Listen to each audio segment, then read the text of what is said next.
तर legal service म्हणजे अशी सर्व्हिस की ज्यामध्ये ॲडवाइस घेतला जातो. Legal service means any service provided in relation to advice, सल्ला घेण्याकरता, consultancy, assistance in any branch of law in any manner, कुठल्याही पद्धतीने, आणि इन्क्लूड रिप्रेझेंटेशनल म्हणजे बाजू मांडण्यासाठी सर्व्हिस द्या before any court, tribunal, authority. अशी लीगल सर्व्हिस जर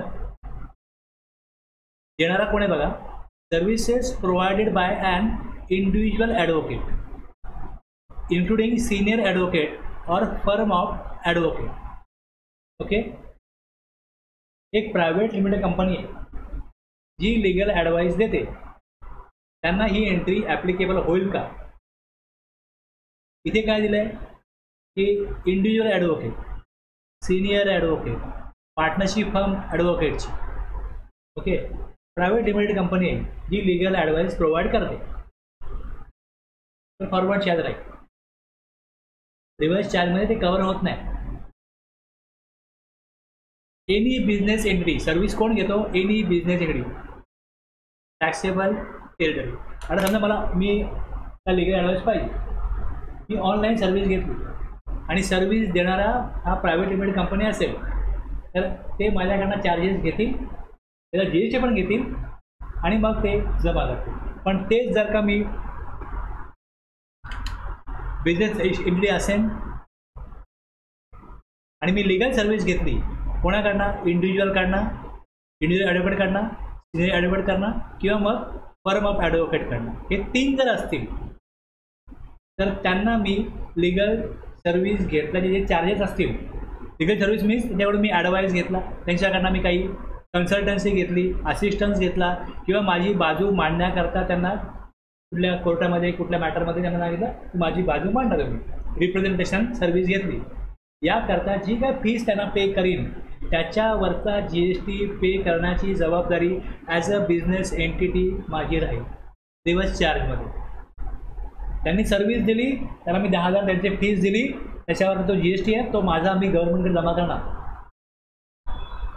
एक असं या प्रकारे लीगल सर्व्हिस. दुसरं असतं की services supplied by an arbitral tribunal to a business entity. Any business entity जी आर्बिट्रल ट्रिब्युनलची सर्व्हिस घेईल, चार्जेस पे करेल ट्रिब्युनलचे, पण जे काय अमाऊंट पे करायची गव्हर्नमेंटला GSTची ती तो सेपरेटली पे करेल रिव्हर्स चार्ज. आता याच्यामध्ये परत असं आहे की ह्याच्यामध्ये एक्झम्पशन आहे का? तर ह्यात पण असं एक्झम्पशन आहे की ही जी आर्बिट्रल ट्रिब्युनल सर्व्हिस आहे किंवा मग लीगल सर्व्हिस आहे,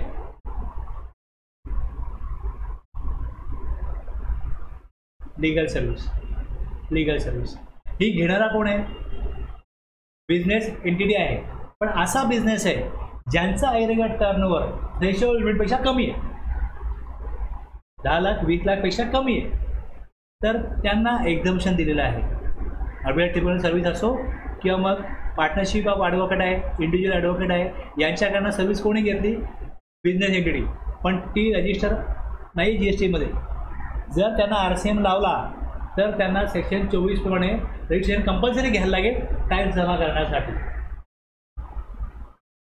तर त्यांना त्रास होऊ नये म्हणून काय केलं इथे त्यांना एक्झाम केले. छोटे बिझनेस आहेत की जे GSTमध्ये अनरजिस्टर आहेत, कारण त्यांना सेक्शन 22 लागू होत नाही, 24 पण लागू होत नाही. त्यामुळे जोपर्यंत ते थ्रेशोल्ड एक्सटेंड करणार नाही किंवा 24मध्ये ॲक्टिव्हिटी करणार नाही तोपर्यंत त्यांना रजिस्ट्रेशन घेण्याची गरज नाही. ही जी RCMची एंट्री 24मध्ये त्यांना एक्झाम केले की तुम्हाला गरज नाही, तुम्ही टॅक्स देण्याची तुम्हाला गरज नाही, मग त्यांना टॅक्स देण्याची गरजच नाही आहे, एक्झाम केलेलं आहे, तर मग त्यांना रजिस्ट्रेशन घ्यायला कंपल्शन होणार नाही.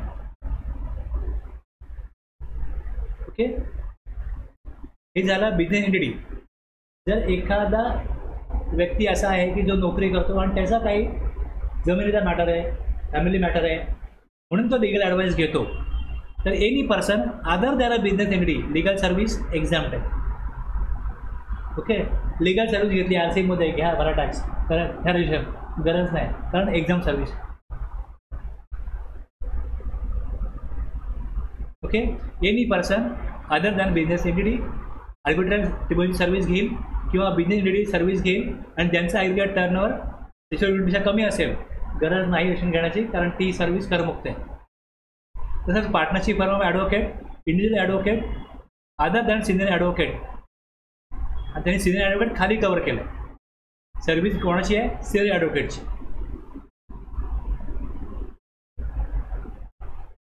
आता पार्टनरशिप फर्म ऑफ ॲडव्होकेट आहे, त्यांनी सर्व्हिस दिली. And advocate of or partnership firm of advocate providing legal services, त्यांना पण दिलं आहे एक्झाम्शन.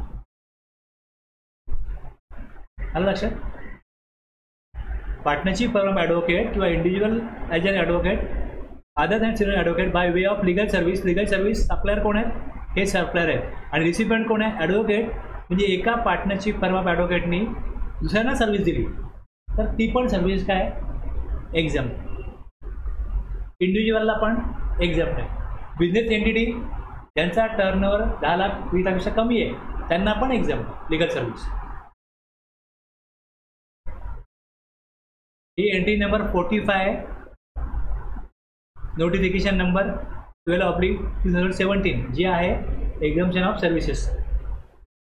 ओके, जर तुम्ही इकडे याल, नोटिफिकेशन काढाल, नोटिफिकेशन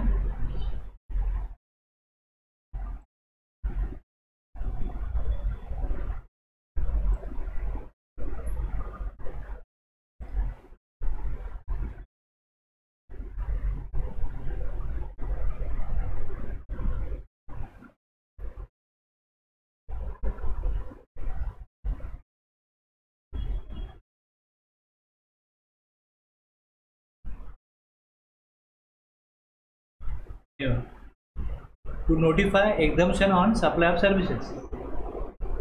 तर आपण पुढे आणखीन काय पुढे चेंजेस झाले, त्यामुळे इथे व्ह्यूला क्लिक केलं तर मग किती वेळा अमेंडमेंट झाली आहे ते तुम्हाला इथे कळेल. हे प्लस केलं,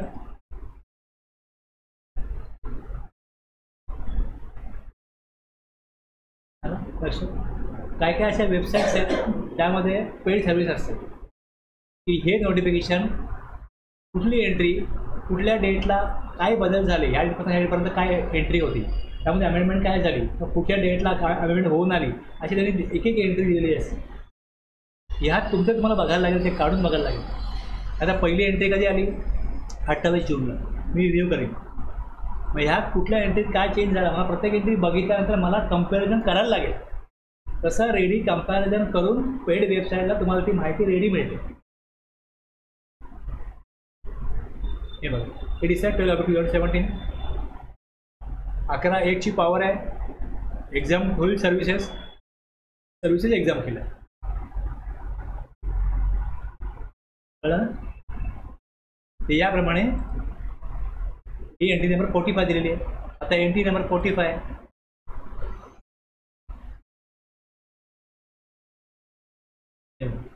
services provided by an arbitrary tribunal 2 आणि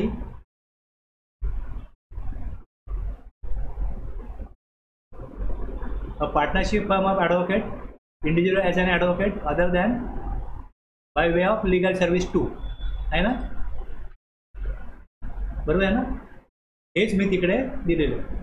अशा एक मी पहिले ज्या एंट्री आल्या, पहिले नोटिफिकेशन जे आलं त्याच्यामध्येच 81 एंट्री आहे. आणि आणखीन पुढे आणखीन काय एंट्री आल्या, त्यातनं अजून काय झाले, जास्त एक्झाम्शन आली.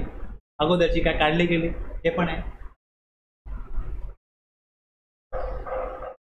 हे मी कुठनं घेतलं तुम्हाला कळलं ना?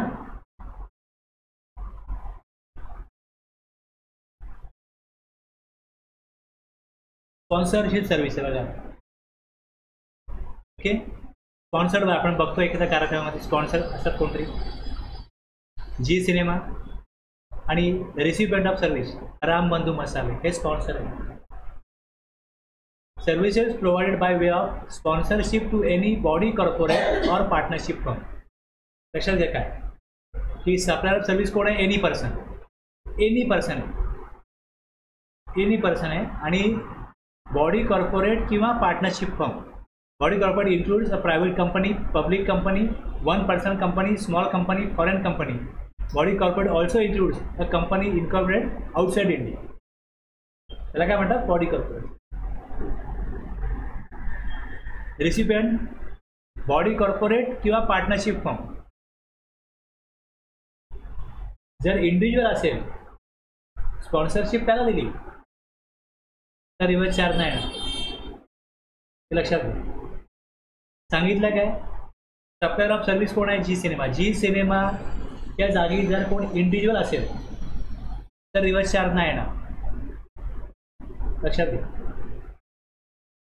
जर हा व्यक्ती रजिस्टर असेल तर हा फॉरवर्ड चार्ज लावेल, रजिस्टर नसेल तर चार्ज येणार नाही, GST येणार नाही. मी एक इव्हेंट करतोय, मला तुमच्या कंपनीची ॲडव्हर्टाईज द्या. ॲडव्हर्टाईजमेंट वेगळा विषय. मी म्हटलं स्पॉन्सरशिप द्या. जर जसं ॲडव्हर्टाईजमेंटचं आहे, मी रजिस्टर असेल सांगेन ॲडव्हर्टाईजमेंट द्या, एक तुम्हाला तुमचा एक बॅनर लावतो, 5,000 रुपये द्या, तर मी तुम्हाला 5,000 प्लस GST लावून बिल देईल. मी रजिस्टर असेल तर. पण जेव्हा स्पॉन्सरशिप आहे त्यावेळेस जर का मी इंडिव्हिज्युअल असेल तर स्पॉन्सरशिपला पण काय मग फॉरवर्ड चार्ज. तर सर्व्हिस देतोय ती टॅक्सेबल आहे आणि रिव्हर्स चार्जमध्ये येत नाही, मग forward charge.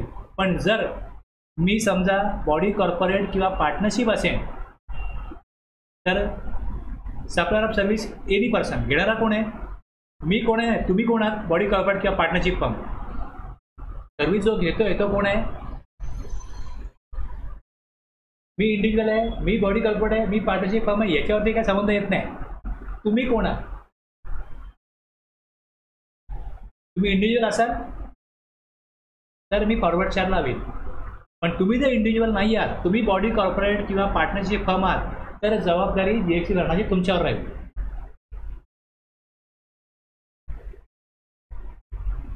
Supplier of service कोणी असो, ओके, सप्लायर ऑफ सर्व्हिस कोणी असो, जो सर्व्हिस घेतोय, हा जर राम बंधू जो आहे, हा जर बॉडी कॉर्पोरेट किंवा पार्टनरशिप फर्ममध्ये येत असेल तर मग हा टॅक्स देईल. हा जर इंडिव्हिज्युअल असेल तर याला जी सिनेमावर फॉरवर्ड चार्जमध्ये त्याकडून टॅक्स देईल. ओके.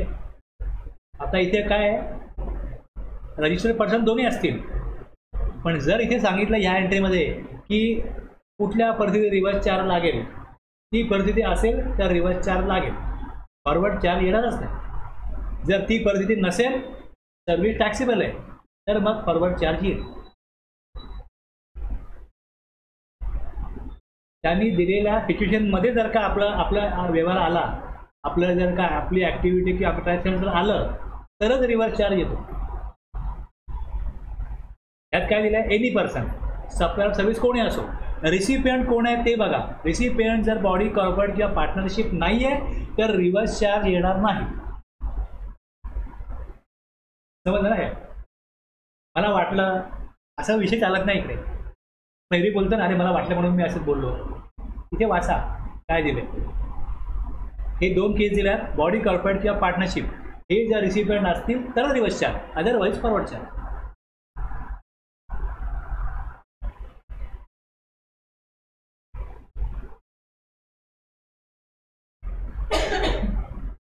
आता गव्हर्नमेंट बघा कसं आहे. नॉर्मली गव्हर्नमेंट काय आहे, ॲज अ पब्लिक एंटिटी काम करतं, लोकांसाठी काम करतं. गव्हर्नमेंट असं कुठला बिझनेस नाही करत. अपवाद काय बघा, डिपार्टमेंट ऑफ पोस्ट आहे एक, याला पॅरल सर्व्हिस कुठल्या कुरिअरची आहे. कुरिअरचं हेच काम आहे ना, services by department of post. आता पोस्टाच्या काय सर्व्हिसेस ज्या आहेत त्या एक्झाम्प्ट आहेत. अंतर्देशीय पत्र आपण घ्यायला गेलो, तिकीट घ्यायला गेलो तर याच्यावरती GST लागत नाही. पण जशी कुरिअर सर्व्हिस आहे, जसं आपण सांगितलं मला हे इमिजिएटली एखादं पत्र पाठवायचं आहे, तुला काय म्हणतात, हां आपल्याला फास्ट, हां रजिस्टर पोस्ट, हां तसं पाठवायचं आहे, मग त्याच्यावर GST लागतं. म्हणजे पोस्टाच्या काही सर्व्हिसेस या टॅक्सेबल होत असल्या कारणाने पोस्ट ऑफिसला पण GSTमध्ये रजिस्ट्रेशन घ्यावं लागतं. त्यांचे काय सर्व्हिसेस टॅक्सेबल आहे, काय सर्व्हिसेस एक्झाम्प्ट आहे. आणि जर तुम्ही त्याची पण एंट्री बघाल एक्झाम्पशनमध्ये तुम्हाला सापडेल.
आहे services by the department of post by way of post card, inland letter, book post, ordinary post. Ordinary post आहे envelope weighing less than 10 gram याच्याकरता एक्झम्पशन.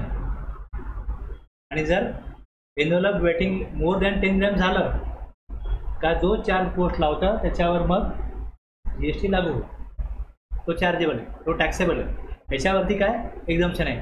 नॉर्मल जे पोस्ट कार्ड आहे, इनलँड लेटर आहे, बुक पोस्ट आहे, ordinary post आहे आणि envelope weight less than 10 gram ह्याच्यावरती काय केलं ही सर्व्हिस पोस्टाची कर बघते. बाकीच्या याच्यापेक्षा व्यतिरिक्त सर्व्हिस ज्या आहेत त्या टॅक्सेबल होतात.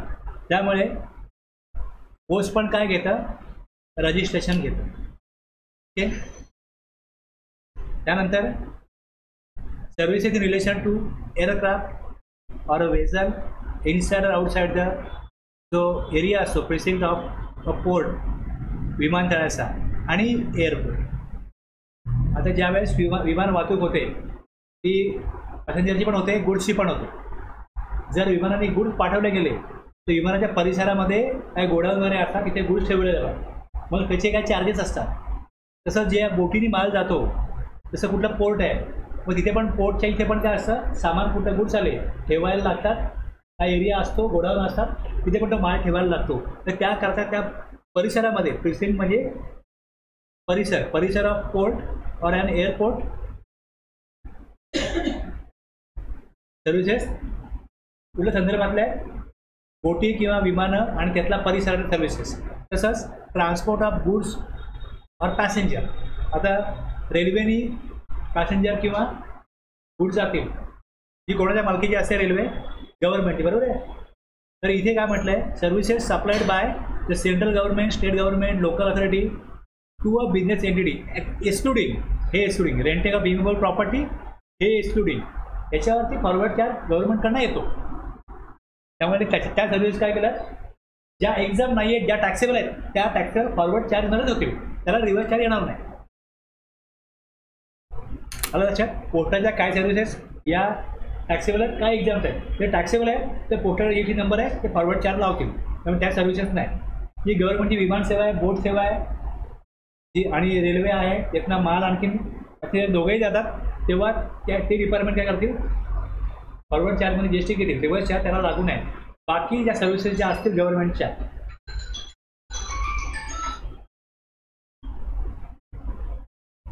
जर गव्हर्नमेंटनी सर्व्हिस दिली आणि घेतली कोणी बिझनेस एंटिटीनी तर काय होईल रिव्हर्स चार्जमध्ये ती बिझनेस एंटिटी GST पे करेल. आता हे रेंटिंग ऑफ इम्युएबल प्रॉपर्टी आहे याच्यामध्ये काय केलं एक अमेंडमेंट केली. Services supplied by central government excluding the ministry of railway, state government, UT. रेल्वेकडे काय फॉरवर्ड चार्जमध्ये GST घेऊ शकतो काही प्रॉब्लेम नाही. Local authority by way of renting of immovable property. Central गव्हर्नमेंटची काय जागा आहे काय ऑफिस आहे जे वापरात नाही आहे आणि त्यांना ते भाड्याने द्यायचे आहे आणि ते एखाद्या कंपनीने एखाद्या बिझनेस एंटिटीने जे भाड्याने घेतलं तर त्या भाडं गव्हर्नमेंटला पे करतील. तो GST जो पे करायचा आहे तो any person register under CGST act GST पे.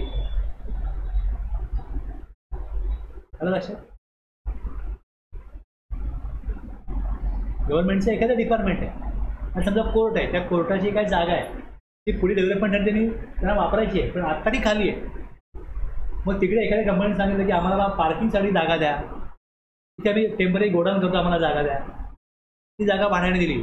आता त्या कोर्टाकरता जागा आहे ती समजा ती जागा सेंट्रल गव्हर्नमेंटच्या कंट्रोलमध्ये असेल स्टेट गव्हर्नमेंटच्या कंट्रोलमध्ये असेल भाड्याने दिली त्यांना भाडं मिळेल गव्हर्नमेंटला भाडं मिळेल.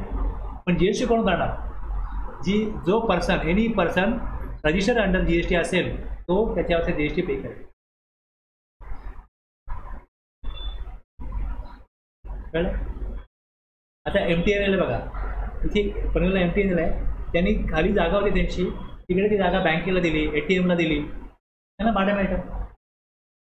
आता MTNLचं फार कठीण झालं आहे तेव्हा त्यांना पूर्ण जागा लागत नाही. मग त्यांना चालवायचे कामगारांना पगार देतात तर पैसे येत नाही आहेत तुमच्याकडे जी जागा पडून आहे ती भाड्याने द्या,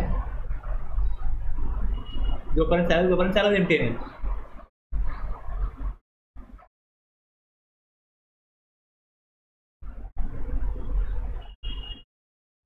आता ही जी एंट्री आहे 5AA, okay, renting of residential dwelling to a registered person. Okay,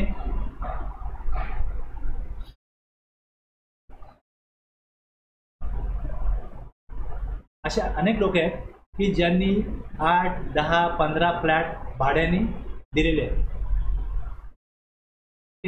बरेच लोक असे की त्यांनी काय केलं, जसं त्यांना कळलं की शहर डेव्हलप होते, त्यांच्याकडे काय पैसे आहेत, तर काही लोक सोन्यामध्ये इन्व्हेस्ट करतात. तसं काही लोकांनी शॉप घेतले, काही लोकांनी अशा प्रकारचं फ्लॅट परचेस केले आणि ते भाड्याने गेले.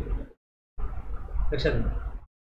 आता जर का माझ्याकडे कमर्शियल प्रॉपर्टी असेल, कमर्शियल म्हणजे मी शॉप भाड्याने दिलं असेल, आणि मी जर शॉप भाड्याने दिलं आणि जर मला जो वर्षभरामध्ये भाड्यामध्ये जे पैसे मिळतात ते जर 20 लाखाहून जास्त झाले, तर याच्यावर मला GST द्यायला लागेल की नाही लागेल.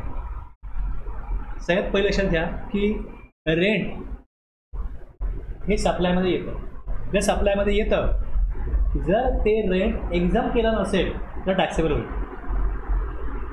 मग ते घराचं भाडं असो या कमर्शियल जागेचं भाडं असो. मग तुम्हाला बघायला लागेल इकडे येऊन की रेंट जे आहे एक्झाम्पशनमध्ये, रेंट जे ते एक्झाम केलं आहे,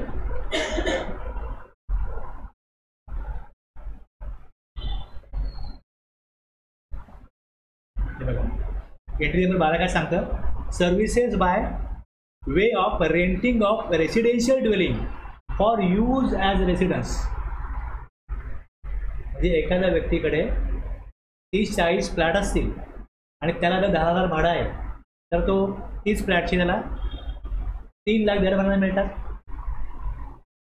तो 12 महिन्यात 36 लाख कमवतो. पण त्याचं जे इन्कम आहे ते एक्झाम्प्ट आहे. लक्षात घ्या, एक्झाम्प्ट इन्कम आहे. तर सेक्शन 23 प्रमाणे त्याला ॲक्शन घेण्याची गरज नाही, कारण तो सप्लाय जरी करत असला तरी त्याचा सप्लाय हा एक्झाम्प्ट सप्लाय. जो एक्झाम सप्लाय करतो तो GSTच्या कायद्याप्रमाणे रजिस्ट्रेशन घेण्याकरता लायबल होत नाही, पात्र होत नाही, कारण त्याला टॅक्स कलेक्टच करत नाही. Services by way of renting of residential dwelling for use as residence. राहण्याची जागा राहण्याकरता दिलेली आहे तर करमुक्त आहे ते इन्कम. ते जे त्याचा सप्लाय तो करमुक्त आहे.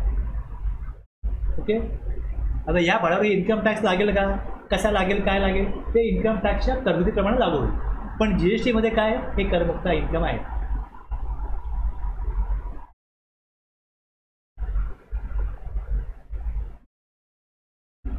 आता याच्यामध्ये काय केलं गेलं, अमेंडमेंट करून 18 जुलै 2022ला ही एंट्री आणली की जर राहण्याची जागा जी राहण्याकरता आहे, जर ती एखाद्या रजिस्टर्ड पर्सननी घेतली, राहण्याची जागा राहण्याकरता जर रजिस्टर्ड पर्सननी घेतली, तर त्याला RCMमध्ये GSTमध्ये त्याच्यावरती लायबिलिटी येणार. GSTच्या कायद्यामध्ये त्यांनी RCMमध्ये टॅक्स भरला पाहिजे.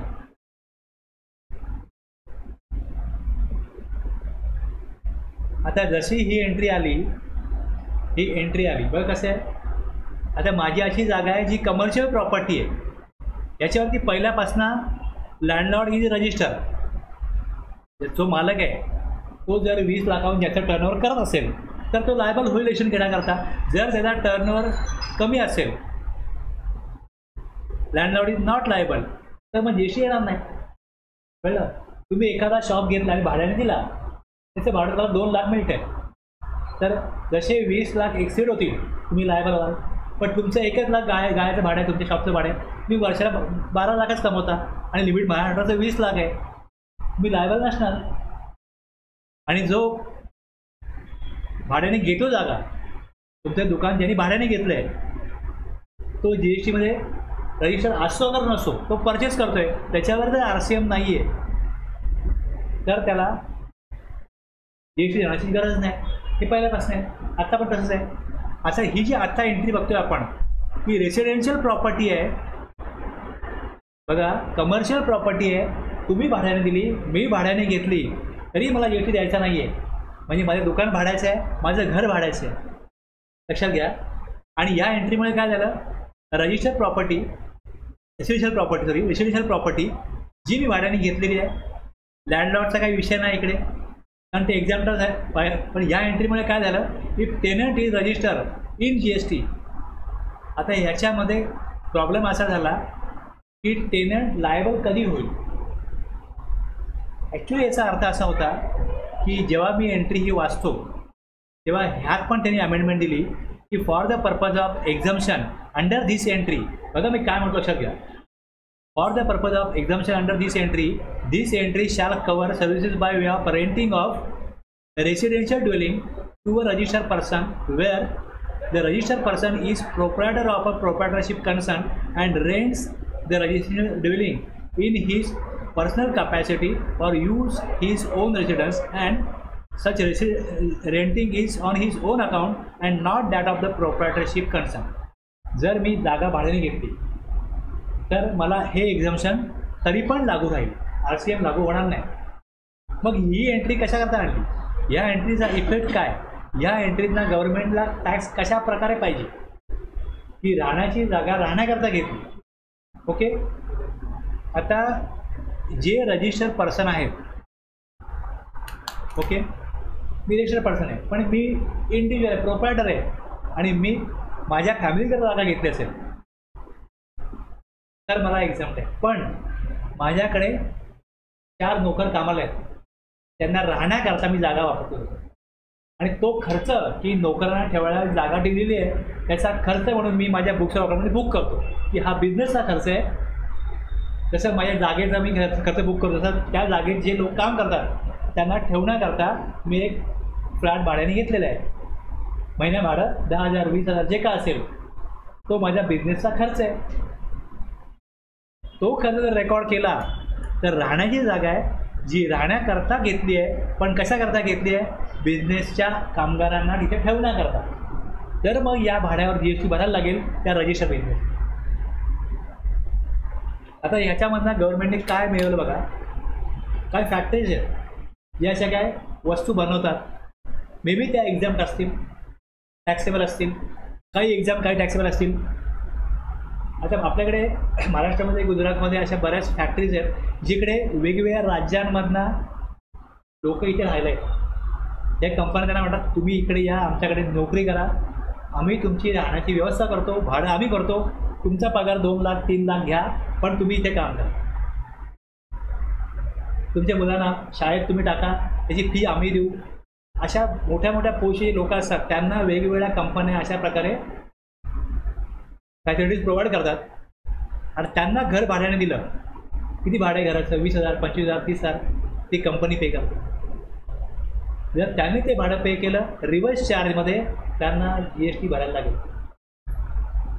मग तो इंडिव्हिज्युअल असो, पार्टनरशिप फर्म असो, प्रायव्हेट लिमिटेड कंपनी असो, कोणी असो, जर तुम्ही बिझनेसचा खर्च म्हणून राहण्याची जागा राहण्याकरता वापरत असाल, तर एक हॉटेल आहे, त्या हॉटेलमध्ये 85 कामगार कामाला आहेत,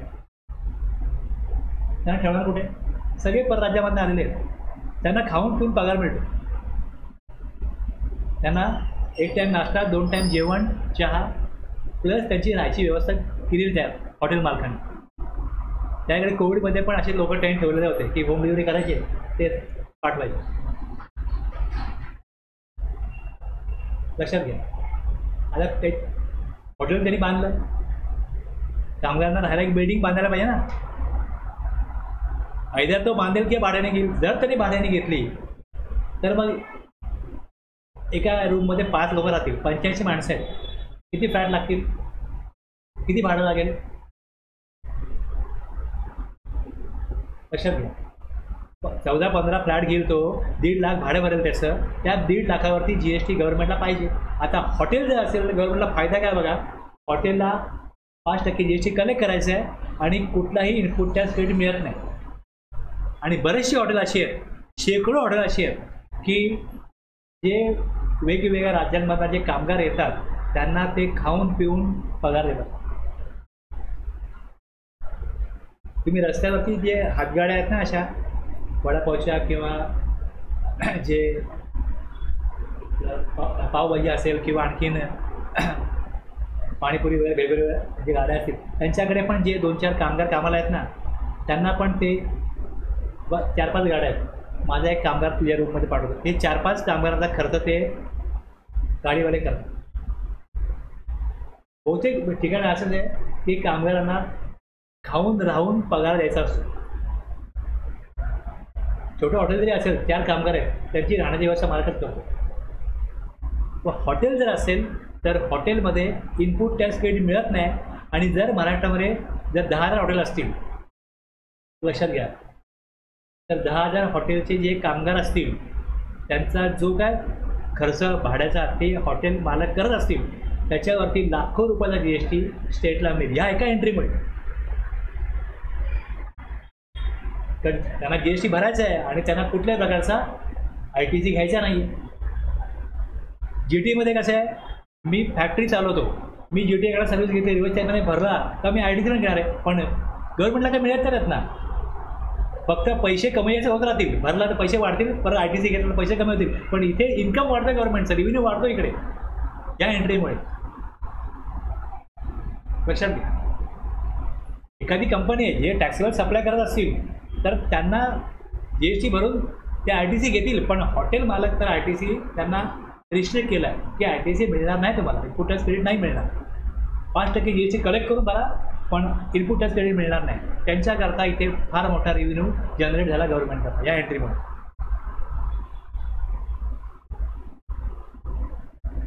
कळली एंट्री. बाकी जे घर भाडं किती पण कोणी पण घेऊ लँडलॉर्ड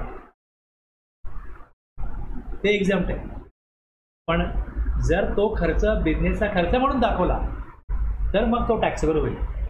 मग त्याप्रमाणे इथे ही एंट्री पण त्याचप्रमाणे चेंज झाली. जशी ही एंट्री आली जशी ही रिव्हर्स चार्जची एंट्री आली ज्या लोकांना कायद्याचं सखोल ज्ञान नाही आहे त्यांनी व्हिडिओ टाकले बघा सरकारची किती टॅक्सची हाव वाढली. आता घर भाड्यावर बी लागेल का GST तुम्हाला असे व्हिडिओ मिळतील. घर भाड्यावर GST कोणाला लागतोय जे व्यापारी जे GST रजिस्टर्ड पर्सन बिझनेसचा खर्च म्हणून ते घर भाडं दाखवणार आहेत त्यांच्याकरता आहे. आणि माझं दुकान भाड्याचं आहे मी व्यापारी आहे माझं घर भाड्याचं आहे आणि मी राहण्याकरता कुठे घर वापरतोय तर माझ्यावर GST कधी पण येणार नाही. तेच या इथे खाली त्यांनी एक्सप्लेन करून सांगितलं की ओन अकाउंट घेतलं बिझनेसच्या अकाउंटला मी रजिस्टर्ड पर्सन आहे मी प्रोप्रायटरशिप आहे आणि मी जर का स्वतःच्या फॅमिलीकरता राहायला घर घेतलेलं भाड्याने तर मला GST नाही भरायचं. हे एक्झाम्शन जे दिलेलं आहे की राहण्याची जागा राहण्याकरता वापरतोय तर एक्झाम्प्ट आहे ते एक्झाम्प्ट राहील. त्याला पण जो प्रोप्रायटरशिप फर्म चालवतो त्याला आपल्या दुकानाचं भाडं जे आहे त्यावरती पण GST नाही आहे आणि घरचं भाडं आहे त्याच्यावरती पण त्याला GST द्यायचा नाही आहे.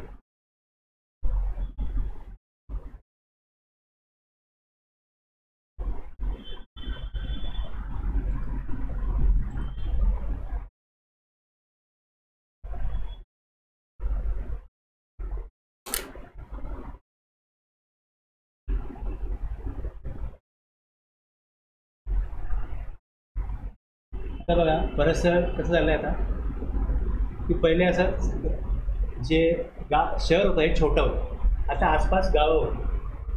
आता शहर पुरत नाही तर हळूहळू ती गावं जी आहेत ते बिल्डिंग व्हायला लागल्या. आता तिकडे त्या बिल्डिंग व्हायला लागल्या तर पहिले सिडकोनी जागा घेतल्या मग त्या डेव्हलप करायला सुरुवात केली मग लोकांना राहायची ते व्यवस्था केली. अशा प्रकारे आता ज्या जागा असतात त्या बिल्डर मग घ्यायला लागले की तुमची जागा आहे तिथे किती बांधकाम करता येईल.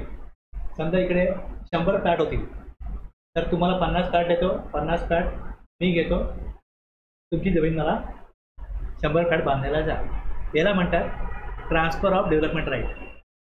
काय म्हणतात की रिसिपेंट ऑफ सर्व्हिस हा जो बिल्डर आहे प्रमोटर आहे डेव्हलपर आहे तो काय म्हणतो की तुमची जागा आहे ती मला द्या.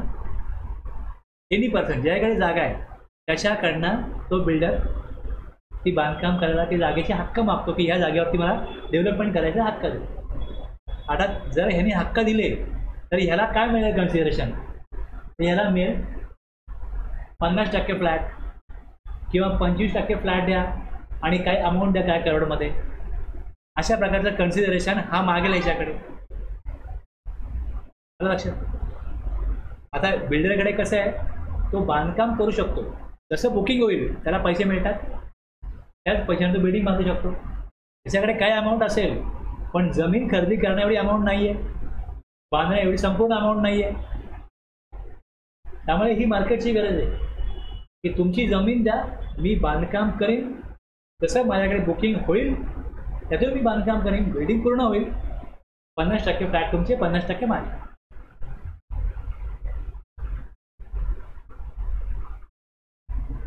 एक असं अशा प्रकारे development right, transfer of development right.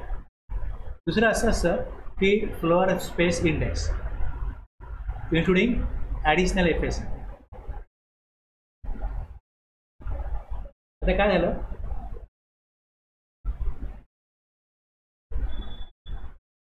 असा एक एरिया होता, या अशा एरियामध्ये एका व्यक्तीची प्रॉपर्टी होती आणि इथनं आहे ना असा रस्ता गेला, असा इथनं रस्ता गेला. इथे एक वेगळी बिल्डिंग आहे आणि इकडे आहेत ना वेगळी काही घरं होती. एक मधली बिल्डिंग इथे आहे, 2 गाळे आहेत इकडे, आणि इकडे आणखीन 2 बिल्डिंग होती. तर जो मालक होता ह्या सगळ्या प्रॉपर्टीचा, त्यांनी सांगितलं बिल्डरला की मला हे डेव्हलपमेंटला जायचं आहे. बिल्डरने काय केलं, एवढ्या भागामध्ये आणि ह्या भागामध्ये किती बांधकाम करता येईल हे बघितलं, त्याची परमिशन महानगरपालिकेतनं घेतली आणि त्यांनी एवढा भाग जो आहे आणि इकडचा जो भाग होता त्याचा जो किती बांधकाम करता येईल, जो अधिकार त्याला परमिशन देणार होती, ते सगळी परमिशन त्यांनी याच भागामध्ये बिल्डिंग बांधायला वापरली.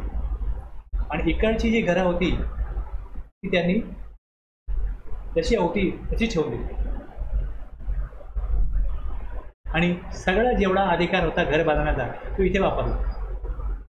हे समजा इकडे 5 मजली बिल्डिंग झाली असती, इथे पण त्याला 5 मजली करता आली असती, त्यांनी सांगितलं हे मला डेव्हलप करायचंच नाही, इकडे मला 7 मजली द्या. हे असंच राहिलं. म्हणजे इथला जो फ्लोर स्पेस इंडेक्स आहे, जो अधिकार आहे, तो इथे वापरला. आता जर ही जागा ज्यावेळेस कोण घ्यायला जाईल खाली पडून अशी, तर जो FSI वापरलाच गेला. FSIच नाही, जेवढं आहे तेवढं बांधकाम करता येईल, एक्स्ट्रा बांधकाम करता येणार नाही. त्यामुळे ती बिल्डिंग जर का पडली तर कोणी घ्यायला येणार नाही, कोणी बिल्डर ती बनवणार नाही. म्हणजे किती बांधकाम करता येईल याविषयी ज्या शहरामध्ये, ज्या राज्यामध्ये जेवढी परमिशन असते तेवढं बांधकाम करता येतं. त्याचा जो हक्क असतो, अधिकार असतो, तो FSIमध्ये असतो. आता मी एक बंगला बांधला, माझी जागा आहे, मला बंगला बांधायचा आहे, आसपास मला गार्डन करायचं आहे आणि माझ्याकडे समजा आहे 10,000 FSI शिल्लक आहे. तर एखादा बिल्डर आला, मला तुमच्याकडे 10,000 FSI आहे, मला 5,000 विकता का? तुम्ही विकू शकतो. म्हणजे एखाद्या शहरामध्ये एकंदरीत जी ड्रेनेज व्यवस्था आहे, पाण्याची व्यवस्था आहे, किती लोक राहू शकतात, यानुसार तिथे FSI ठरवलं जातं की बा इथे एवढं बांधकाम करून एवढे लोक राहायला आले, मग त्यांची राहण्याची व्यवस्था जर व्हायची म्हटली तर या शहराची कॅपॅसिटी किती आहे, त्यानुसार तेवढं बांधकाम करता येतं. जसा काळ जातो पुढे, तर मग जसं इथे लोकसंख्या वाढणार आहे त्यानुसार ड्रेनेज व्यवस्था त्यामध्ये इम्प्रूव्हमेंट करणं, रस्ते जे आहेत त्यामध्ये इम्प्रूव्हमेंट करणं, हे जर महानगरपालिकेने सरकारने केलं आणि आणखीन बांधकाम जुन्या बिल्डिंग झाल्या त्या नवीन बांधकाम जर होईल, आणखीन इथे लोक राहायला येतील, तर इथे ट्रॅफिक जाम होणार नाही. अशा प्रकारचं प्लॅनिंग झालं तर मग FSI वाढवता येतो किंवा तसा वाढवायला पाहिजे. असं होताना दिसत नाही. काही काळानुसार जुन्या बिल्डिंग जुन्या झाल्या, त्या पडायला आल्या, त्या तिकडे मग एखादा बिल्डर केव्हा घेईल की 3 मजली बिल्डिंग आहे, मला 7 मजली बांधता येईल, तर ह्या लोकांना फ्री ऑफ चार्ज फ्लॅट देता येईल आणि मग जे नवीन बांधकाम होईल त्यातून त्या बिल्डरला यांना जे फ्री दिलं आहे प्लस ते विकलं आहे त्यातनं प्रॉफिट होईल. त्यामुळे FSI हा काही काळानुसार वाढवून द्यायलाच लागतो. कारण ज्या बिल्डिंग जुन्या झाल्या, नोटीस काढली महानगरपालिकेने की ही धोकादायक बिल्डिंग आहे, खाली करा, तर लोक जाणार कुठं राहिला. त्यामुळे ती बिल्डिंग जर बांधकाम एखादा बिल्डर घेईल करायला तर त्याला फायदा व्हायला पाहिजे. म्हणजे FSI वाढला तरच ते बांधकाम होईल. त्यामुळे शहराची वाहतूक व्यवस्था स्मूथ आहे की नाही, ड्रेनेज व्यवस्था प्रॉपर आहे की नाही हे न बघता दर ठराविक काळानंतर FSI वाढतो आणि अव्यवस्था वाढते. गाड्या वाढल्या, ट्रॅफिक वाढल्या, आपण गाड्या लावणार कुठे? मी असंच म्हणतो. कळलं? आता इथे काय केलं आहे की जसं FSI विकता येईल ते एकाने कमी बांधकाम केलं आहे, तर तिथे जर का दुसरीकडे बांधकाम जास्त झालं तर मग जेवढे कॅपॅसिटी ते शहराची तेवढे लोकांना आणखी राहता येईल ना. हा आपला एक बंगला बांधून स्वतःचा एक स्पेस एन्जॉय करतोय, पण शहराची कॅपॅसिटी जास्त आहे त्यामुळे तो आपला FSI विकू शकतो. तो विकत जो घेईल, जर मी विकला तर मी तिकडे सप्लाय केला, आईने विकत घेतला, तर जी अमाऊंट तो मला पे करेल याच्यावर तो बिल्डर जो आहे तो टॅक्स पे करणार. एक बांधकामाचे राईट्स आणि दुसरा FSI, ॲडिशनल FSI. हे जर जो ज्याकडे असेल तो जेव्हा दुसऱ्याला देईल, तो घेणारा जर का बिल्डर असेल तर बिल्डर काय करेल, एवढी अमाऊंट त्यांनी पे केली आहे, जेवढं मूल्य पे केलं आहे त्याच्यावरचा GST भरण्याची जबाबदारी या प्रमोटर, डेव्हलपर किंवा या बिल्डरची असेल. पण त्याला असं केलं की आता त्यांनी जेवढा FSI मंजूर झाला आहे, जेवढे त्यांनी राईट्स घेतलेत, जर त्यांनी जे बांधकाम तो करतोय त्याचं कंप्लिशन सर्टिफिकेट येण्या अगोदरच सगळे फ्लॅट विकले तर त्याला एक्झम्पशन मिळतं की RCA मध्ये टॅक्स भरण्याची गरज नाही. एक्झम्पशन 100 फ्लॅट बनवलं त्यांनी आणि 100 फ्लॅट बिल्डिंग पूर्ण होण्या अगोदरच विकले तर RCA मध्ये टॅक्स द्यायला लागत नाही. लक्षात. पण 100 मधले 80 फ्लॅट विकले, 20 फ्लॅट शिल्लक आहेत. मग 20 जे शिल्लक आहेत त्यातले छोटे फ्लॅट जे आहेत 1% वाले, 1% RCA मध्ये भरा तेवढ्या अमाऊंटचा. जे 5% मोठे फ्लॅट आहेत ते राहिले. बिल्डिंगवरती यांना GST लागत नाही, लँडवर GST लागत नाही. पण बिल्डिंग हे टायटल केव्हा येतं, ज्या वेळेस त्याला कंप्लिशन सर्टिफिकेट मिळतं. लक्षात घ्या. आता ही जी बिल्डिंग आहे ही कंप्लीट झाली आहे तर ह्याच्यावरती महानगरपालिकेला प्रॉपर्टी टॅक्स दर वर्षाला द्यायला लागतो. पण जोपर्यंत तुम्ही बुकिंग करता तोपर्यंत ती बिल्डिंग नाही आहे महानगरपालिकेमध्ये, नगरपालिकेमध्ये याची बिल्डिंग म्हणून नोंद नाही आहे, प्रॉपर्टी टॅक्स लागणार नाही.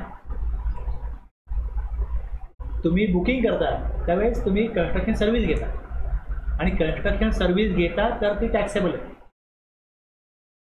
आणि पहिली परमिशन घेतली मी महानगरपालिकेनं, बिल्डरनी, ही बिल्डिंग बांधायची आहे. बिल्डिंग कंप्लीट झाली का त्यांनी सांगितलं की जी परमिशन मी घेतली होती त्याप्रमाणे मी सगळं बिल्डिंग पूर्ण केलेली आहे, मला सर्टिफिकेट द्या, कंप्लीट सर्टिफिकेट. त्याला सर्टिफिकेट मिळालं एकदा का मग ती बिल्डिंग म्हणून नोंदली जाईल. मग कोण फ्लॅट विकेल, बिल्डर फ्लॅट विकेल जे बुक झालेले नाही आहेत त्याच्यावर GST येणार नाही. असे जे अनसोल्ड फ्लॅट जेवढं राहील म्हणजे जेवढा एरिया असेल तेवढा सगळा जर विकला तर मग हे ट्रान्सफर डेव्हलपमेंट राईट FSI घेतला आहे याच्यावर GST येणार नाही. जर ते जेवढा अनसोल्ड आहे त्याच्यावर GST. म्हणजे गव्हर्नमेंटचा उद्देश काय, ही एंट्री टाकण्याचा की कंप्लिशन सर्टिफिकेट जर का येण्या अगोदर सगळे फ्लॅट विकले तर टॅक्स मिळतो 1%, 5%. आणि जर अनसोल्ड राहिले तर टॅक्स घेता येत नाही तर RCA मध्ये टॅक्स द्या. म्हणजे एबी तेबी एवढं बांधकाम झालं आहे त्याचा टॅक्स गव्हर्नमेंटला मिळणार. लँड आणि बिल्डिंगवरती GST लागत नाही, तो सप्लायच नाही आहे. पण जेव्हा शेड्यूल 3 बघू सप्लायमध्ये त्यात दिलेलं आहे लँडच असते. पण बिल्डिंग केव्हा बनते, कन्स्ट्रक्शन सर्व्हिस जेव्हा पूर्ण होते त्यावेळेस त्याला बिल्डिंग म्हणून मान्यता मिळते, त्यावेळेस ती बिल्डिंग होते. मान्यता म्हणजे काय, कंप्लिशन सर्टिफिकेट. जसं बांधकामसाठी परमिशन लागते ती बांधकाम पूर्ण केलं, जसं प्लॅनिंगप्रमाणे जेवढं त्यांनी अप्रुव्हल दिलं आहे, किती बांधकाम करू शकता तेवढं बांधकाम आम्ही केलं आहे. जो प्लॅन दिला आहे त्या प्लॅनप्रमाणे केलं आहे. मग ती ऑथॉरिटी चेक करत की बरोबर आहे की नाही, बांधकाम बरोबर केलं आहे, सगळं केलं आहे, मग त्यांना काय मिळेल, कंप्लिशन सर्टिफिकेट मिळेल. एकदा कंप्लिशन सर्टिफिकेट आलं का मग जे फ्लॅट विकले जातील, जे अनसोल्ड असतील त्याच्यावरती बिल्डर GST कलेक्ट करू शकत नाही. त्यामुळे काय बिल्डर बोर्ड लावतात की completion CC received no GST. लक्षात.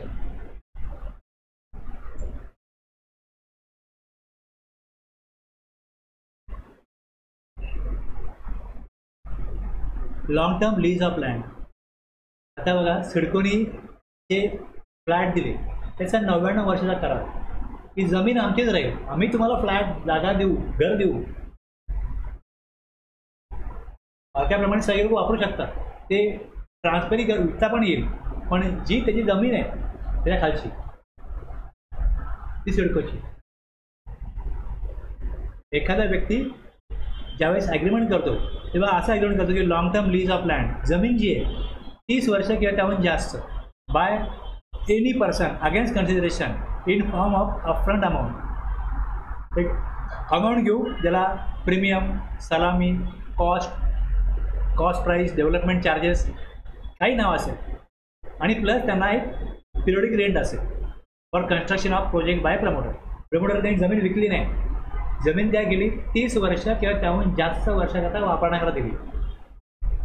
40 वर्ष असेल, 80 वर्ष असेल, 99 वर्ष असेल दिलेली, त्याची एक संपूर्ण अमाऊंट तो देईल. आणि काय मंथली किंवा असं इयरली भाडं ठरेल त्यांचं.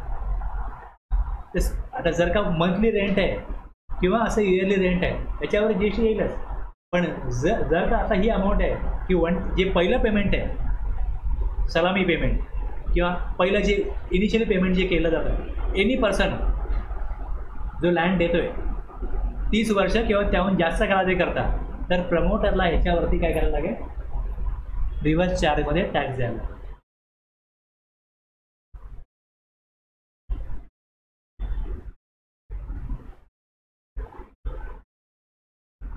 जे मंथली रेंट असेल किंवा काही असेल त्यात काय रिव्हर्स चार्ज नाही. जो टॅक्स घेतोय, जो रेंट घेतोय त्याचा मग जर इयरली किंवा कधी पण ॲग्री टर्नवर 20 लाखाच्या पुढे गेला मग त्याला फॉरवर्ड चार्ज लागेल. रिव्हर्स चार्जमध्ये काय, against consideration in form of upfront amount, जी ज्याला म्हटलं जातं प्रीमियम, सलामी, कॉस्ट प्राईस, डेव्हलपमेंट चार्जेस, असं काही शब्द, काही नाव असेल, काही नाव असो, बाय एनी अदर नेम, जी इनिशियली अमाऊंट जी घेतली जाते त्याच्यावरती त्या प्रमोटरनी जी एस टी पे करायचं. जेवढी अमाऊंट तो पे करेल त्याच्यावर त्याला जी एस टी पे करायला लागेल.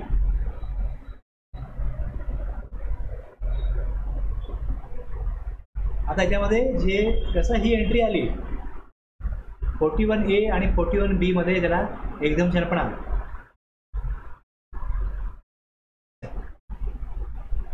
म्हणजे ही आरसीमध्ये अमाऊंट भरायची आहे, पण त्याच्या अटी शर्ती आहेत की जर तुम्ही या प्रकारे ते विकलं, डेव्हलपमेंट केली, तर मग तुम्हाला त्या एंट्रीप्रमाणे काय होईल, एक्झम्पशन होईल, RCM लागू होणार नाही. डेव्हलपमेंट राईट, फ्लोर पेस इंडेक्स आणि या रेटवरती घेतलेलं आहे. तिकडे जे बांधकाम कराल ते तिथले सगळे फ्लॅट जर CC मिळण्या अगोदर जर सप्लाय झाला तर RCMमध्ये टॅक्स देण्याची गरज नाही. Before issuance of completion certificate tax is paid on them, consideration ₹10 crore will be exempt. 10 करोडचं जे का बांधकाम होतं, 10 करोड अमाऊंट होती, सगळे विकले, त्याच्यावर टॅक्स जमा केला, तर मग काय होईल, RCMमधली एंट्री जी आहे ती एक्झाम होईल. आणि जर समजा आफ्टर इश्युअन्स ऑफ CC मग शेड्यूल 3 मध्ये काय भेटलं आहे, CC मिळाली, तर आता बिल्डिंगवरती जे विकलं जाईल त्यावर टॅक्स मिळणार नाही. मग किती अनसोल्ड आहे, समजा 10 करोडचा अनसोल्ड आहे, मग टॅक्स 10 करोडवरती काय त्याला RCMमध्ये टॅक्स भरायला लागेल. तो ज्या कॉस्टने विकेल तेवढ्यावर त्याला RCMमध्ये टॅक्स जमा करायला लागेल. आता यात पण तुम्हाला बघायला लागेल की पहिला फ्लॅट विकला तो 40 लाखाला विकला आणि शेवटचा फ्लॅट विकला तो 60 लाखाला विकला, तर मग 60 लाखाप्रमाणे तुम्ही किती फ्लॅट शिल्लक राहिले त्याच्यावरती RCM. 100 फ्लॅट बांधले, पहिला बुकिंग झाला 40 लाखाला, शेवटचा विकला 60 लाखाला, असे अनसोल्ड किती आहेत, असे अनसोल्ड जर का 4-5 फ्लॅट आहेत, मग त्याच्यावरती त्या स्क्वेअर फूटप्रमाणे कॉस्ट काढा, मग त्याप्रमाणे तेवढा RCMमध्ये अमाऊंट त्यांना भरायची. एक आहे ना, हे जी अमेंडमेंट झाली 1 एप्रिल 2019 पासून जे बिल्डर प्रमोटरचे जे कायदा बदलला त्यातून मग रिव्हर्स चार्ज आला, त्यातनं एक्झम्पशन आले, हे सगळं नोटिफिकेशन काढून त्यांनी काढले आणि या सगळ्या एंट्री चेंज झाल्या. ह्या सगळ्याकरता एक वेगळं असं बुक मिळतं. ते तुम्ही वाचाल तर तुम्हाला स्पेसिफिकली कळेल की रिअल इस्टेट सेक्टरमध्ये काय लागू. इथे कसं आहे, मी रिव्हर्स चार्ज सांगेन, एक्झाम्पन सांगेन, रेट सांगेन, त्यामध्ये rate, forward charge, reverse charge, त्याचा इन्व्हॉइसिंग, मग तो कधी भरायचा, काय भरायचा, कशा प्रकारे त्याचं कॅल्क्युलेट करायचं, फॉर्म्युला काय असेल, हे सगळं येईल. एकाच तुम्हाला बुकमध्ये सगळं मिळेल. तुम्हाला मार्केटला बरेच ऑफर आहेत. एक कसं आहे बघा, एक आहे ना हे असतं वर्क कॉन्ट्रॅक्ट आणि दुसरं असतं रिअल इस्टेट सेक्टर. तर अशी स्पेशलाइज सेक्टर आहे ते वर्क कॉन्ट्रॅक्ट आणि रिअल इस्टेट. याचं असं बुक मिळतं. त्यात तुम्हाला हेच देणार ते की मग रिअल वर्कमध्ये कुठे दाखवायचं, डेबिट कुठे दाखवायचं, फॉरवर्ड चार्जला मग इन्व्हॉइस कसा बनवायचा, मग त्याचा टाईम ऑफ सप्लाय काय असेल, त्याची व्हॅल्यू कशी घ्यायची. म्हणून जसं बोललो मी आता, पहिली व्हॅल्यू 40 लाख आहे, शेवटचा फ्लॅट 60 लाखाला विकला, तर व्हॅल्यू कुठली घ्यायची, तर व्हॅल्यू ती घ्यायची जी तुम्ही आता अर्लियर लास्ट जो विकला आहे ती व्हॅल्यू घ्यायची, त्याच्यावर जी एस टी पे करायचा. म्हणजे व्हॅल्यू, त्याचा टाईम काय असेल, त्याचा व्हॅल्यू काय असेल, टाईम काय असेल, इन्व्हॉइस कशा प्रकारे बनवायचा, मग जी एस टी 1 लाख कुठे दाखवायचं, डेबिट कुठे दाखवायचं, हे सगळं त्या एकाच बुकमध्ये येईल, तुम्हाला एकाच ठिकाणी येईल.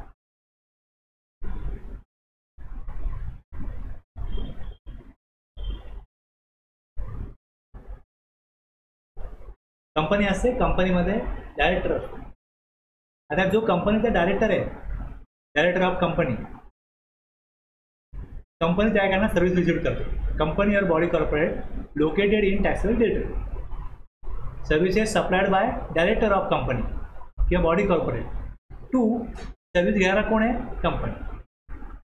Supplier of service director of company आणि रिसिपियंट कोण आहे, कंपनी और बॉडी कॉर्पोरेट. आता याच्यामध्ये परत दोन भाग असे आहेत की एक डायरेक्टर असा असतो जो कंपनीचा एम्प्लॉई नसतो आणि एक डायरेक्टर असा असतो जो कंपनीचा एम्प्लॉई असतो. आता तुम्ही एम्प्लॉई आहात, गव्हर्नमेंटचे एम्प्लॉई आहात, तर तुमचा TDS कापला जातो. जर तुमचं इन्कम टॅक्सेबल असेल तर तुमचा TDS काढतो की नाही. या केसमध्ये काय असतं, सेक्शन TDSचा 192 आहे इन्कम टॅक्समध्ये. सेक्शन 192 प्रमाणे जर तुम्ही सॅलरी घेता आणि तुमची सॅलरी जर इन्कम टॅक्सच्या गव्हर्नमेंट टॅक्स होत असेल तर मग सेक्शन 192 प्रमाणे TDS डिडक्ट केला जातो. आता जर का डायरेक्टर जो आहे हा कंपनीचा एम्प्लॉई नाही आहे, तो जे पैसे घेतो, कंपनीला पेमेंट करते, ते पेमेंट जर डायरेक्टर म्हणून करत नसेल तर ते सेक्शन 194J मध्ये, म्हणजे प्रोफेशनल चार्जेस किंवा टेक्निकल काय पेमेंट कोणाला केलं तर 194J मध्ये TDS डिडक्ट केला. जर डायरेक्टरकडे सर्व्हिस घेतली, इंडिपेंडेंट डायरेक्टर आहे, director who are not employee, services provided in the capacity of a director are taxable, आणि मग ते रिव्हर्स चार्जमध्ये त्याला जे पेमेंट केलं ते जर का त्याच्या TDS जर 194J मध्ये कट होत असेल तर ते प्रोफेशनल पेमेंट आहे. असे डायरेक्टर आहे ज्याला जो एम्प्लॉई नाही आहे, ओके, तर मग रिव्हर्स चार्ज नॉट ॲप्लिकेबल. त्याला जे काही पेमेंट केलं जाईल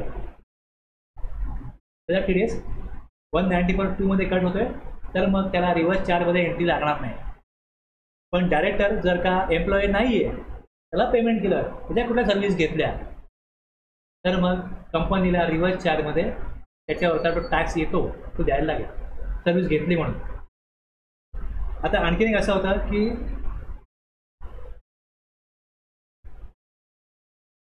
कंपनीला गोडाऊन पाहिजे, डायरेक्टर म्हणतो माझा गोडाऊन आहे तेच घ्या.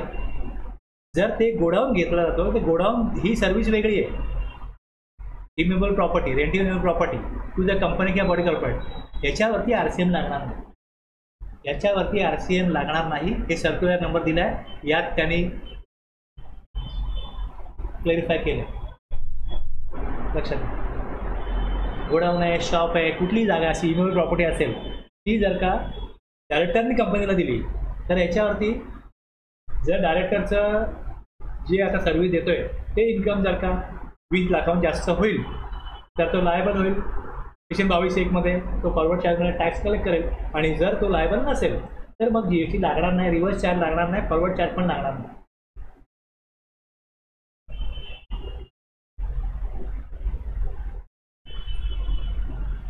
Insurance agent, services supplied by an insurance agent to any person carrying on insurance business. समजा LIC ऑफ इंडिया आहे, त्यांनी एक एजंट अपॉइंट केला आहे. सप्लायर ऑफ सर्व्हिस कोण आहे? Insurance agent. आणि कंपनी घेत आहे त्याची सर्व्हिस. आता जर कंपनीने याला सर्व्हिस घेतली म्हणून 1 लाख रुपये पेमेंट केलं, याच्यावरचा GST कोण पे करेल? इन्शुरन्स एजंटनी समजा 50 लाख रुपये जरी घेतले या कंपनीकडनं, तर हा GSTमध्ये रजिस्ट्रेशन घेणार नाही, कारण त्याला फॉरवर्ड चार्जमध्ये टॅक्स जमाच नाही करायचं. लक्षात घ्या. ही जी कंपनी आहे त्याला जेवढं पेमेंट करेल, जसं पेमेंट करेल त्याच्यावरती GST भरण्याची जबाबदारी कोणाची आहे? इन्शुरन्स कंपनीची आहे. व्यवस्था इथे प्रॉपर चालेल. गव्हर्नमेंटला टॅक्स योग्य मिळेल, योग्य वेळी मिळेल.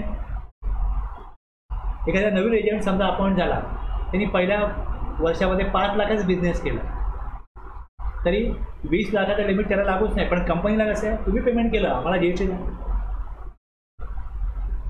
आलं लक्षात? तसंच बँकेचे रिकव्हरी एजंट असतात. Banking company, financial institution, non banking company, हे रिकव्हरी एजंट नेमतात. लोन दिलाय, रिकव्हरी करायला जा, तर त्यांना जे चार्जेस पे करेल बँकिंग कंपनी, त्याच्यावरचा GST कोण भरेल? बँक करेल. तर समजा एक रिकव्हरी एजंट आहे, त्याला 10 लाख पे केले. दुसरा एक आहे, दुसरे एजन्सी आहे, त्यांना 10 लाख पे केले. नॉर्मली हे लोक काय करतात की सिक्युरिटी आहे, हे रिकव्हरी आहे, हे ॲग्रिगेट टर्नओव्हर 20 लाख होऊ नये म्हणून असे वेगवेगळे इंडिव्हिज्युअल काढतात. पार्टनरशिप फर्म काढत नाही. 2 पार्टनर आहेत, तुझ्या नावावर एक नंबर घे, माझ्या नावावर एक नंबर घे, आपण दोघांनी मिळून 15 लाखाचा बिझनेस करायचा. हे GST कलेक्ट करायला नको. बँका नाही बरं पडतं की GST भरायला लागत नाही. आता बँकेने काय सांगितलं की रिकव्हरी एजंट जर असतील तुमच्याकडे, तुम्ही त्यांना 1 रुपया जरी पे केला तुम्हाला GST भरायला लागेल. आता इथे काय मला बँकेने पण सांगतो की बँक जी असते, तर बँक ही एक्झाम सप्लाय करते आणि टॅक्सेबल सप्लाय पण करते. बँकेचा एक्झाम सप्लाय कुठला आहे, टॅक्सेबल सप्लाय कुठला आहे, तुम्ही सांगू शकाल? बँकेचा एक्झाम सप्लाय, तुम्ही बँकेची सर्व्हिस घेता की नाही घेता? बँकेत तुमचं अकाउंट आहे की नाही? तुम्ही ATM मधनं पैसे विड्रॉ करता, चार्ज लागतो, प्रत्येक वेळी चार्ज लागतो. 3 वेळा 5 वेळा विड्रॉ करायला चार्ज लागत आहे ना. मग जर तुम्ही त्यानंतर विड्रॉ केला, 20 रुपये चार्ज लागला, याच्यावरचा GST लागतो, याच्यावरती GST लागतो, 20 रुपये प्लस GST लागतो ना. मग हे झाले सर्व टॅक्सेबल. चेक रिटर्न केला, चेक जर परत गेला तर बँक 200 रुपये चार्ज लावते. चेक रिटर्न केला तर बँक समजा 200 रुपये चार्ज लावते, तर बँक तुमच्या अकाउंटमधून 236 रुपये कट करेल. बरोबर? आणखी हां, ATM कार्ड तुम्हाला दिलं, सांगितलं ATM कार्डचा पण 300 रुपये चार्ज आहे, पण तुमच्याकडनं 354 रुपये कट करतील. RTGS. आता हे जे सर्व्हिस बँकेचे आहेत, डिमांड ड्राफ्ट काढायला गेलो तर काय चार्जेस लावतात. आता ह्याच्या बँकेला किती रुपये मिळतात मला सांगा? काही हजार, बरोबर आहे. आता बँक जे लोन देते ते काही करोडमध्ये लोन वाटते. आता समजा बँकेने 500 करोडचे लोन वाटले असतील, समजा SBIने, ओके. मग हे पैसे तुम्हाला वापरायला दिले, एज्युकेशन पर्पज, होम लोन, कुठलेही दिले, त्याच्यावर GST लागतो.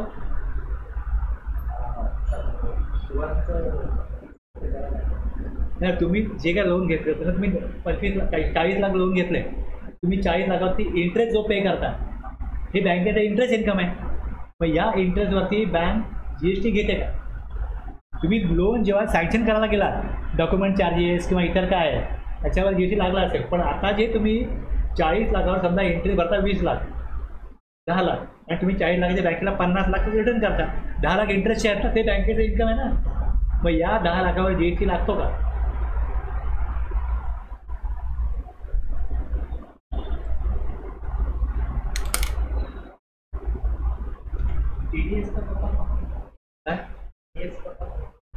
TDS कसं काढतो? हां, आपण तुम्ही बघा TDS हा विषय वेगळा आहे. तुम्ही समजा 1 लाखाची FD काढली आणि तुमची FD मॅच्युअर झाली, 1,10,000 रुपये तुम्हाला 10,000 रुपये 1,20,000 बँकेने दिले समजा. आता ह्याच्यामध्ये बँकेवरती ऑब्लिगेशन काय आहे की जर 10,000च्या वरती एखादं इन्कम केलं तर त्याने इन्कम टॅक्स भरला पाहिजे. म्हणून तुम्ही त्याची एक सर्टन अमाऊंट कट करून आमच्याकडे द्या. ज्यावेळेस तुम्ही इन्कम टॅक्स रिटर्न फाईल कराल त्यावेळेस तुम्हाला जर का तुमचं इन्कम टॅक्सेबल असेल तुम्ही टॅक्स भराल, त्यावेळेस रिफंड मागाल. आपला विषय GSTचा आहे. तुम्ही जो इंटरेस्ट अर्न केला FDवरती 20,000 इन्कम हे झालं तुमचं FDचं, याच्यावर तुम्ही GST दिला का? माझा प्रश्न हा आहे.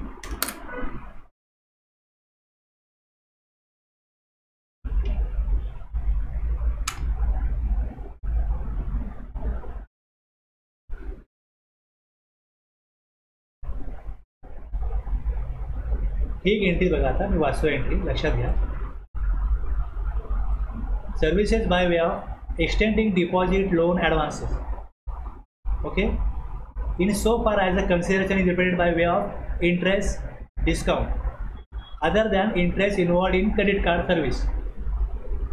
ओके, ही सर्व्हिस बँकेने दिली, तुम्हाला पैसे वापरायला दिले किंवा तुमचे पैसे वापरायला घेतले. तुम्ही FD काढली तेव्हा तुमचे पैसे बँकेने वापरायला घेतले, याच्यावरती GST लागणार नाही. तुम्ही सर्व्हिस दिली, पैसे माझ्या वापरायला घ्या आणि तुम्ही बँकेकडनं पैसे वापरायला घेतले म्हणून बँकेने तुमच्याकडे इंटरेस्ट मागितला. तुमचे पैसे वापरायला घेतले, तुम्हाला इंटरेस्ट दिला. कन्सिडरेशन काय? इंटरेस्ट आहे. याच्यावर GST लागणार नाही कारण की हे एक्झाम केले. Entry number 27. पण क्रेडिट कार्ड जे असेल, क्रेडिट कार्डावरती जो इंटरेस्ट लागतो त्याच्यावरती GST आहे. ओके, त्याच्यावर GST आहे.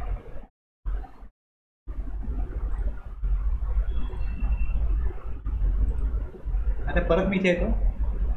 हे जे रिकव्हरी एजंट आहे यांना बँकेने काय दिलं? चार्जेस पे केले. आता समजा रिकव्हरी एजंटला बँकेने 10 लाख रुपये दिले असतील तर या 10 लाखावरती बँकांना काय करायला लागतो? GST पे करायला लागतो. आणि बँकांचं जे मेजर इन्कम आहे, बँकांचं मेजर इन्कम आहे हे एक्झम्प्ट इन्कम आहे. आणि टॅक्सेबल इन्कम बँकेचं हे 10%, 20% असेल. 70-80% बँकांचं इन्कम हे एक्झम्प्ट इन्कम आहे, हे लक्षात घ्या. जर मी एखादा बिझनेस करतो, मी GSTमध्ये रजिस्टर असेल. एक्झाम्पल सोपं सांगतो, जर मी आईस्क्रीम विकतो माझा टॅक्सेबल इन्कम आहे आणि जर मी दूध विकतो तर हे माझं एक्झम्प्ट सप्लाय आहे. मी फ्रीजर घेतला, फ्रीजरमध्ये मी आईस्क्रीम ठेवतो तर मला फ्रीजरचा ITC मिळतो. जर मी फ्रीजर घेतो ज्यामध्ये मी दूध ठेवतो तर त्या फ्रीजरचा मला इनपुट टॅक्स क्रेडिट मिळणार नाही. नाही मिळणार. रिपेअरिंग केलं तसं, रिपेअरिंगच्या बिलाला GST लागला आहे, मला ITC घेता येणार नाही. एक्झाम सप्लाय करता मी जे काही इन्व्हर्ट सप्लाय घेतो त्याचा मला इनपुट टॅक्स क्रेडिट मिळत नाही. आणि जर मी आईस्क्रीम आणि मिल्क एकाच फ्रीजरमध्ये ठेवतो तर रूल 42 आणि रूल 43 प्रमाणे मला ITCचा अपॉर्चनमेंट वाटणी करायला लागते की टॅक्सेबलला तुमचा किती ITC येतो तेवढा घ्या, एक्झामचा ITC तुम्ही काय करा, रिव्हर्स करा. म्हणजे सप्लायरने माझ्या बिल टाकलं आणि त्यांनी मला 100 रुपये GST माझ्याकडून घेऊन भरला आहे तर मला एक्झामसाठी समजा मी आता 40 वापरतो आहे आणि टॅक्सेबलला 60 वापरतो आहे तर मला 60 रुपयाचा ITC घेता येईल. 40चा ITC मला रेस्टिंग झाला, तो मला घेता येणार नाही. आता बँकांना काय केलं गव्हर्नमेंटनी? बँकांना असं सांगितलं आहे की तुम्ही 50% ITC घ्या, 50% ITC तुमचा सोडून. मग जर रिकव्हरी एजंटकडनं बँकांनी सांगितलं बँकांनी की तुम्ही रिकव्हरी एजंटला समजा 1 लाख रुपये दिले तर तुम्ही 18,000 रुपये GST भरा, किंवा जर 10 लाख आहे तर 1,80,000 रुपये तुम्ही GST भरा. तर यातला 90,000चा ITC बँकांना घेता येईल. 90,000 लाभ होईल. ते गव्हर्नमेंटला इन्कम आहे RCMमुळे. कळलं? हेच सांगणार करा तुम्हाला, मला बाकी सगळं सांगायला की RCMची एंट्री आणली का बँकांनी, रिकव्हरी एजंट असेल त्यांच्याकडून तुम्ही GST त्यांना तुम्ही त्यांची अमाऊंट दिली का आम्हाला GST भरा. होते कसं नॉर्मली मी RCA मध्ये टॅक्स भरतो आणि ITC घेतो, पण बँकांचा 50% ITC रिस्ट्रिक्ट होतो, किंवा त्यांनी मग प्रपोर्शन करायचं की 70% तुमचं काय आहे इन्कम एक्झाम्प्ट आहे, 30% टॅक्सेबल आहे, मग तुम्हाला 30% ITC मिळेल. बँक बोलते 50% येतो, 50% सोडतो. त्यांना ते परवडतं. हिशोब पण करायला नको आणि काम सोपं होतं. हॉटेल आणि बँका यांना जे GST लागतात ते गव्हर्नमेंटला इन्कममध्ये कन्वर्ट होतात. बाकी बऱ्याच ठिकाणी असं आहे की RCAमध्ये पैसे GT आहे, मी रजिस्टर पर्सन असेल, मी RCAमध्ये बरीच मी ITC घेईन, बँक गव्हर्नमेंटला रिव्ह्यू जनरेट होत नाही त्याच्यामध्ये. रिव्ह्यू काय नाही, थोडा वेळ आता गव्हर्नमेंटचे पैसे वाढतील मग लगेच जाऊ कमी होतील, काही उपयोग, पण इथे इन्कम होतं.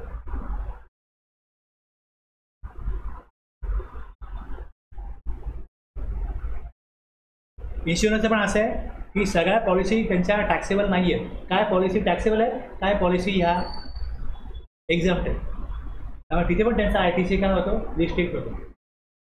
जर मी बिझनेस करता काही इन्व्हर्ट सप्लाय घेतला आहे आणि मी तो इन्व्हर्ट सप्लाय यूज करतो माझ्या बिझनेसच्या टॅक्सेबल सप्लाय करता, तर मला फुल ITC अवेल करता येतो. पण जर मी एक्झाम सप्लाय करता कुठलाही इन्व्हर्ट सप्लाय घेतला असेल तर त्याचा ITC घेता येत नाही. आता हे आपण सेक्शन 16 बघू, 17 बघू, तेव्हा हे व्यवस्थित तुम्हाला सांगेन. आता जे बोललो आहे ते कुठे दिलं आहे, सेक्शन 16 जरा वाचू तेव्हा तुम्हाला कळेल कुठे दिलं आहे.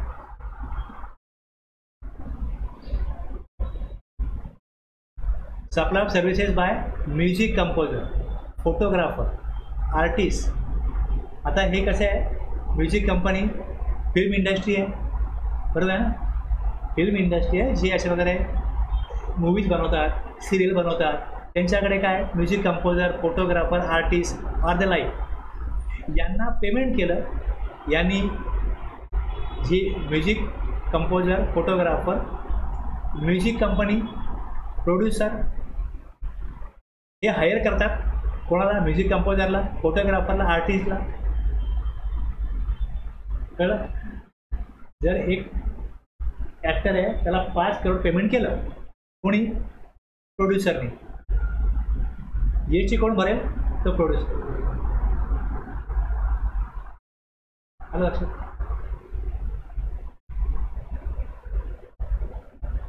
आता याच्यामध्ये हा जो ऑथर आहे हा पण पहिले त्यामध्येच होतो, त्यातनं ऑथर त्यांनी वेगळा केला की ऑथरला जर पेमेंट केलं, publisher located in the taxable territory.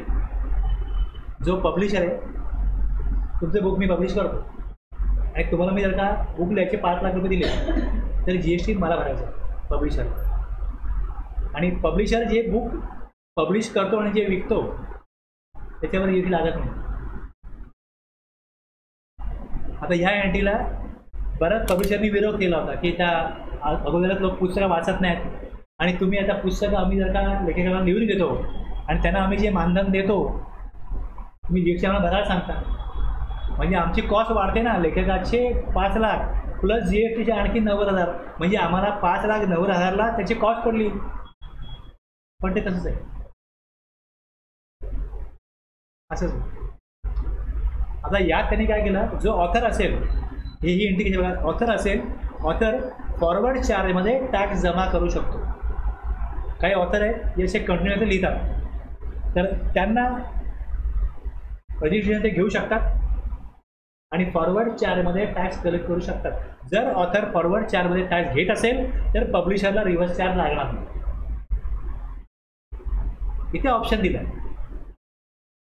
मग त्याप्रमाणे त्याला फॉर्म दिला, या त्या ऑथरनी डिक्लेरेशन द्यायचं की मला फॉरवर्ड चार्ज द्या, मी फॉरवर्ड चार्जमध्ये डिक्लेरेशन देतो आहे की मी टॅक्स कलेक्ट करतो. आणि ह्या असंच आहे, I understand this option once exercise shall not be allowed to be change within a period of 1 year. जर ऑथर रजिस्टर नसेल तर पब्लिशर रिव्हर्स चार्जमध्ये टॅक्स देतो.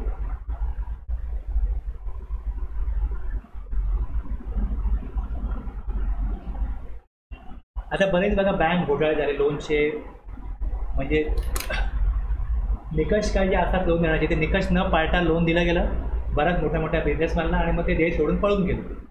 लोन उडालं, अशा प्रकारच्या घटना ज्या घडल्या. त्यातनं मग काय केलं गेलं की RBIने एक ओव्हरसीइंग कमिटी नेमली. याच्यामध्ये मेंबर्स आहेत, हे 5 मेंबर्स आहेत. यांच्या देखरेखीखाली ते चेक करणार की प्रॉपर सगळे निकष पाळून लोन दिलं जातं की नाही. याकरता त्यांना जे पेमेंट करेल RBI त्यांना जे पेमेंट करेल या मेंबर्सला, त्याच्यावरचा GST RBI देईल.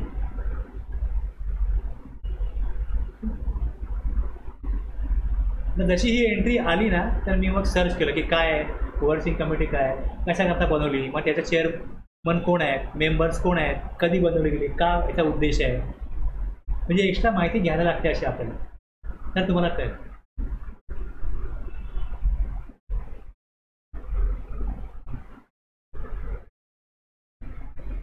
घेऊया इथे, थांबूया आता, बाकी पुढच्या क्लासला घेऊ.